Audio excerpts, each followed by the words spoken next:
Hello everyone, I've been thinking about the progressive rock group Camel lately, as you do, and I was experiencing some of the earlier albums in the discography. I've always been very fond of the very first Camel album. It tends to be considered a relatively good album by the fans, although it's not considered nearly as interesting as the next two or three, Mirage, Snow Goose, Moon Madness.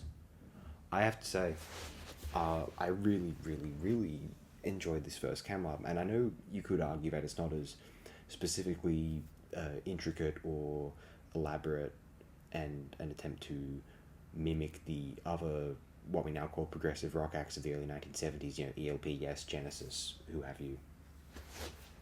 What we get on Camel 1973 is closer to a straight up organ blast with some virtuoso thrown in there, although it's mainly about the explosion of guitars, Andy Latimer's guitar, plus that great keyboard onslaught.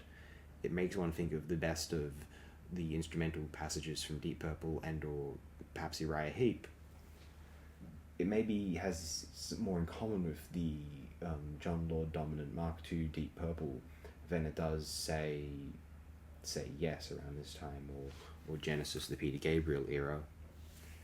This is a thoroughly enjoyable pastiche of early 70s progressive rock sounds and how they emerge from the psychedelic rock of the later 1960s.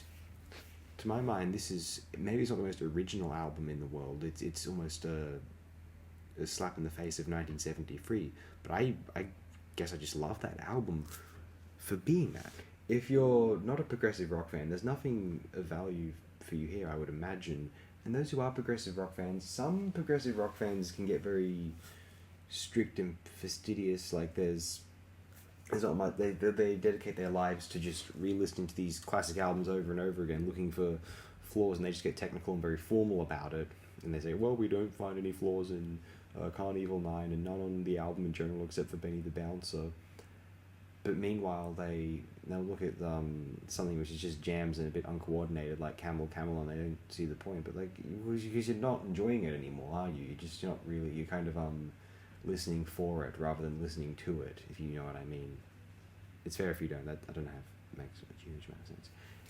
The bottom line is, it's a thoroughly enjoyable album, and I'll say this: I'd rather listen to this than Mirage. Mirage just sounds like an attempt at a.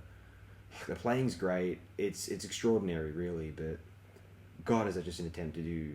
Oh, hey, we like Genesis too. We can be that, and it's just not that original. I prefer. There weren't enough Deep Purple and Uriah Heep knockoffs, I suppose. So, and one with in the studio as good as Camel, I guess, at that time, because it's a relatively well produced and good sounding album.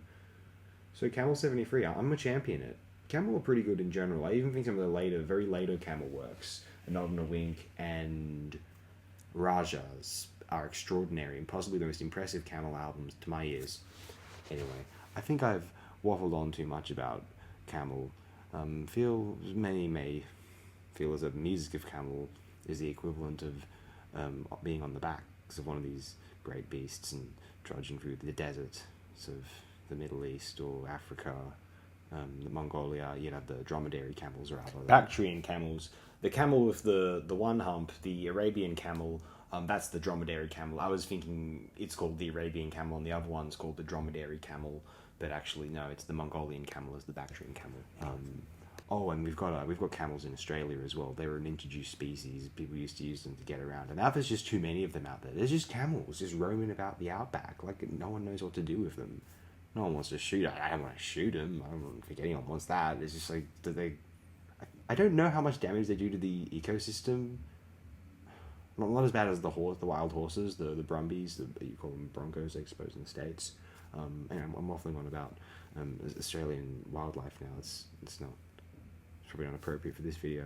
I mean, it is called Camel, so there's that slight resemblance, a slight connection. Thanks again, my friends. Thank you for persevering through this. If you have, appreciate it.